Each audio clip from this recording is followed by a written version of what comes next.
The name's John Wyckoff. I am the president of the Cocoa Exchange, which is a subsidiary of Mars Incorporated, the world's largest chocolate company. The Cocoa Exchange, as part of Mars Incorporated, is a unique business. It's a standalone subsidiary that participates in the direct sales channel of distribution. Direct selling is essentially working through independent contractor sales force, which is all commission-based, to represent our products in the marketplace, to present them, to demonstrate them, and to attract people to want to buy, and also potentially to participate in selling the products as well. The products we offer are a unique and exclusive set of chocolate products that you would not find in any other store, and that's critical to this channel of distribution, because if it's products too available, people aren't going to engage in our sales force. But when they are the only place to find some of our unique and innovative and, I got to say, very delicious chocolate products, then people want to engage with our sales force, and they get a chance to make money, and we get a chance to continue to further the innovation of bringing great chocolate products to the market.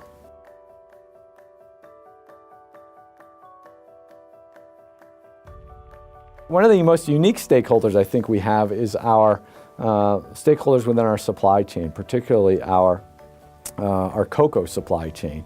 So cocoa, which is at the heart of our great chocolate products, is a very unique agricultural crop that we derive our chocolate from. And it is grown in very few places around the world.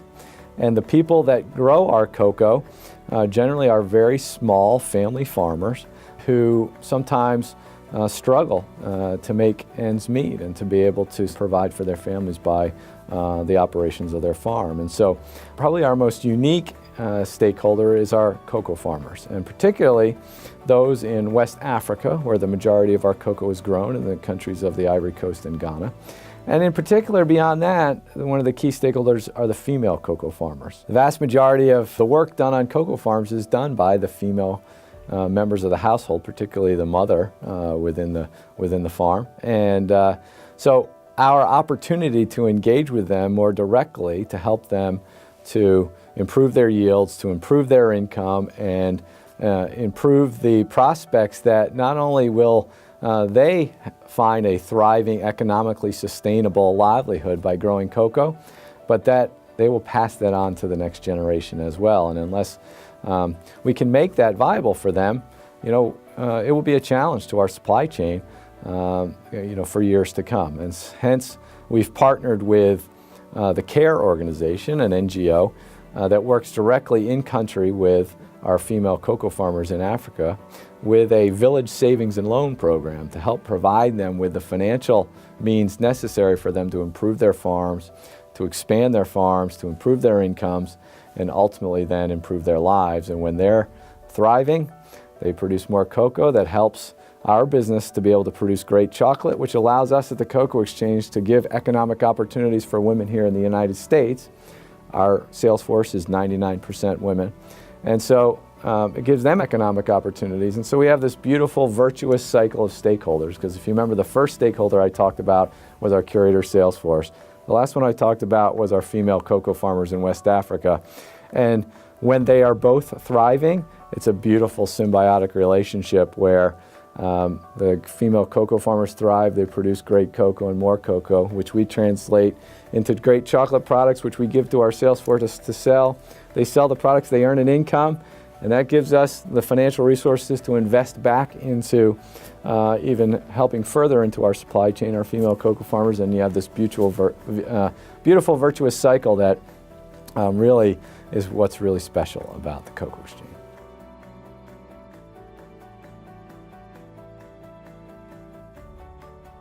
Sustainability in its totality is something that's central to the strategy of Mars going forward, because sustainability is not an initiative anymore, a separate initiative for a corporation. It has to be at the heart, especially a corporation of our size and a corporation that relies so much on agricultural output, for sustainability really to be at the heart of our corporate strategy if we're going to thrive as a business going forward.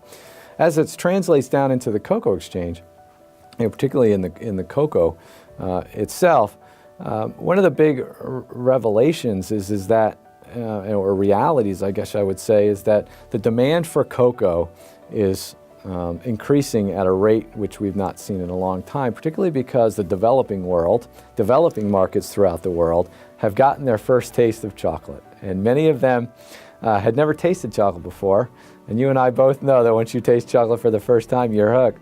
Areas like China and India and other parts of the developing world with very significant populations are driving the demand for chocolate in a way that hasn't been done before. And so that's driving the demand for cocoa beans. But the supply is still very limited to a pretty small area of the world. It's plus or minus 20 degrees around the equator.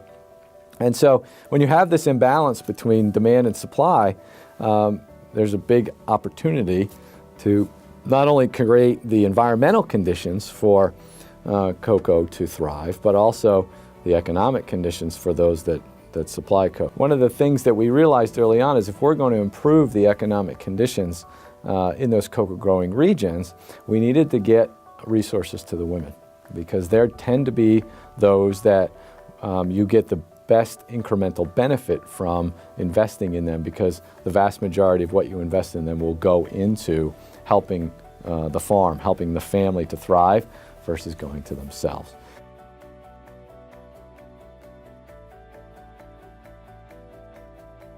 The sustainability footprint of Mars is as big as the country of Panama.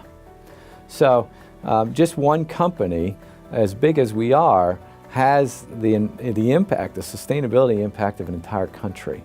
And because of that, we know that it's our responsibility, therefore, to participate in the sustainability initiatives of the globe, both from a sense, again, of responsibility, but also a sense of, if we're going to thrive as a business, that's a necessity that we be part of that. The ability to attract people with our story is an elemental part of our growth model.